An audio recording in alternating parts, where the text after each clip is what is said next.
Everyone, அஸ்ஸலாமு அலைக்கும். இன்றைக்கி நாம் என்ன ரெசிபி பார்க்க போகிறோம் அப்படின்னா பட்டர் நான் தான் பார்க்க போகிறோம். வாங்க ரெசிபிக்குள்ளே போகலாம்.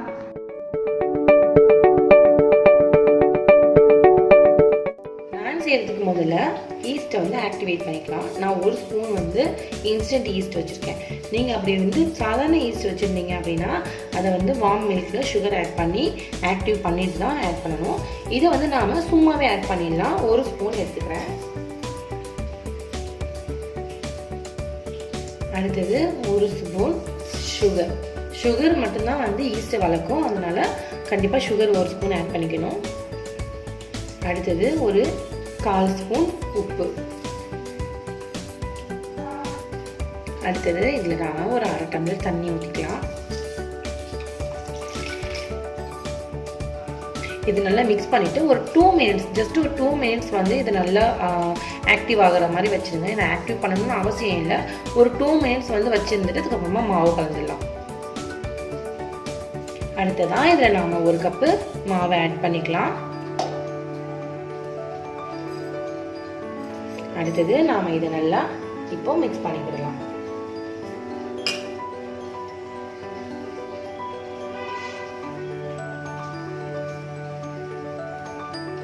இது தண்ணி பார்த்து கலந்துக்கோங்க. அந்த தண்ணி மட்டும் பத்தாது. தண்ணி பார்த்து இதில் ஆட் பண்ணி சப்பாத்தி மாவு பிசைகிற அளவுக்கு, சப்பாத்தி மாவு அளவுக்கு பிசைஞ்சிருங்க.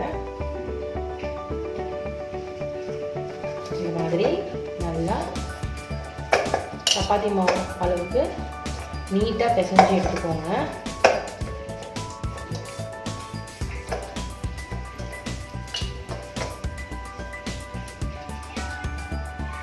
இப்போது நம்ம மாவு ரெடி ஆகிடுச்சு. இதை நாம் இப்போ க்ளோஸ் பண்ணிவிட்டு கரெக்டாக ஒரு 30 மினிட்ஸ் கழித்து ஓப்பன் பண்ணி பார்க்கலாம். பாருங்கள், நான் இப்போ இப்படி வச்சுருக்கேன் இல்லையா, இது டபுள் மடங்காக பெருசாகிடும்.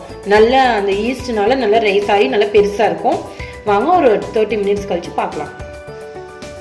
இப்போது நம்ம மாவு 30 மினிட்ஸ் பிசைஞ்சு வச்சு 30 மினிட்ஸ் ஆகிடுச்சு. ஓப்பன் பண்ணி பார்க்கலாம் எப்படி இருக்குன்னு. பாருங்கள், உங்களுக்கே நல்ல டிஃப்ரென்ஸ் தெரியும். நம்ம வச்சப்போ எவ்வளோ பெருசு இருந்துச்சு, இப்போ எவ்வளோ பெருசு ஆயிருக்கு அப்படின்னு.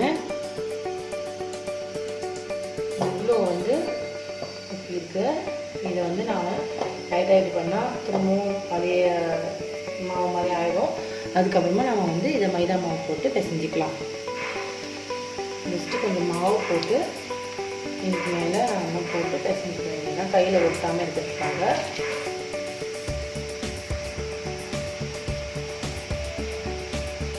அவ்வளோ சாஃப்டாக அவ்வளோ நல்லாயிருக்கும்.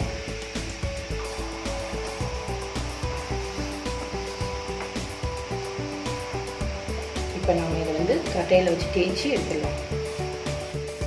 நான் கரெக்டாக 1 கப்பு 1.25 கப்பு மாவு போட்டேன். அதுக்கு 6 பால்ஸ் வந்திருக்கு. 6 பால்ஸுங்கிறதே நம்மளுக்கு பெருசு பெருசாக தான் இருக்கும். அதுவும் மைதா மாவுங்கிறதுனால ரொம்ப இது பண்ண முடியாது. 3 பேர் தாராளமாக 2 சாப்பிட்லாம். அதோட அளவு தான் நான் கொடுத்துருக்கேன். வாங்க நம்ம இதை தேய்ச்சிடலாம். இதோட ஷேப் ரொம்பவே முக்கியம் நமக்கு.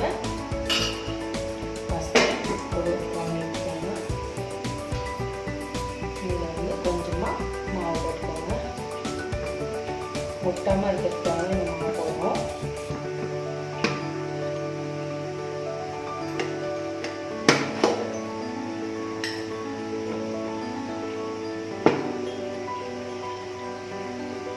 ஃபஸ்ட்டு இப்படி நீட்டமாக தேய்ச்சிக்கோங்க.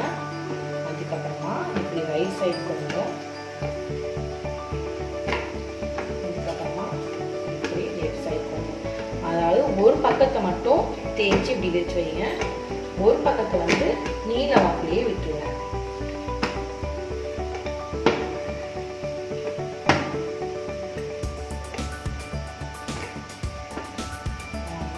இப்படி ஒரு சைடு நீளமாக இருக்கும்.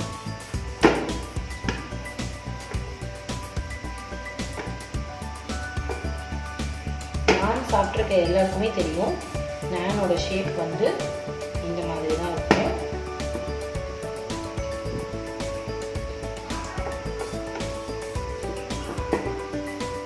இப்போது நானோட இது ரெடி ஆகிடுச்சு, பேட்டர் ரெடி ஆகிடுச்சு. இப்போ கல்லில் போட்டு எடுத்துடலாம். இப்போ கல் சூடாயிடுச்சு. இப்போ நாம் இதை பொரிச்சு எடுத்துடலாம்.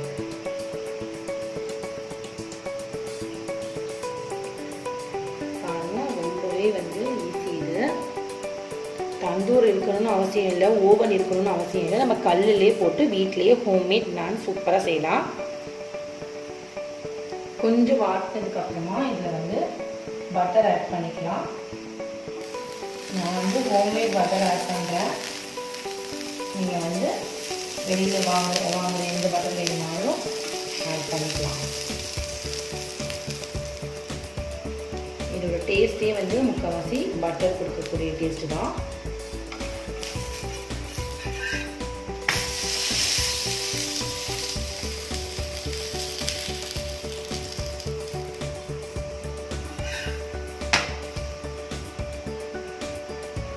பாருங்க, பார்க்கும் போதே எவ்வளோ கலர்ஃபுல்லாக எவ்வளோ சூப்பராக இருக்குது அப்படின்னு.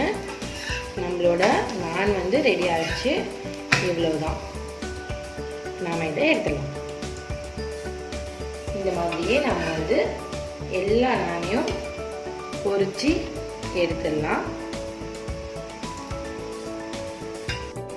நம்மளோட சுவையான பட்டர் நான் ரெடி ஆகிடுச்சு. இது கூட நான் மட்டன் கிரேவி வச்சுருக்கேன். இதோட காம்பினேஷன் சில்லி சிக்கன் அந்த மாதிரி நான்வெஜ் ஐட்டம்ஸ் கண்டிப்பாக சூட் ஆகும். அப்படி நீங்கள் வெஜிடேரியனாக இருந்தால் பிண்டி மசாலா, கோபி மஞ்சூரியன் இந்த மாதிரியான விஷயங்கள் இதுக்கு ரொம்பவே டேஸ்ட்டாக இருக்கும். இதை நீங்கள் கண்டிப்பாக ட்ரை பண்ணி பாருங்கள். உங்கள் ஃபீட்பேக் எனக்கு சொல்லுங்கள். என் சேனல் உங்களுக்கு பிடிச்சிருந்துச்சுன்னா கண்டிப்பாக மறக்காமல் சப்ஸ்கிரைப் பண்ணுங்கள். தேங்க்ஸ் ஃபார் வாட்சிங்.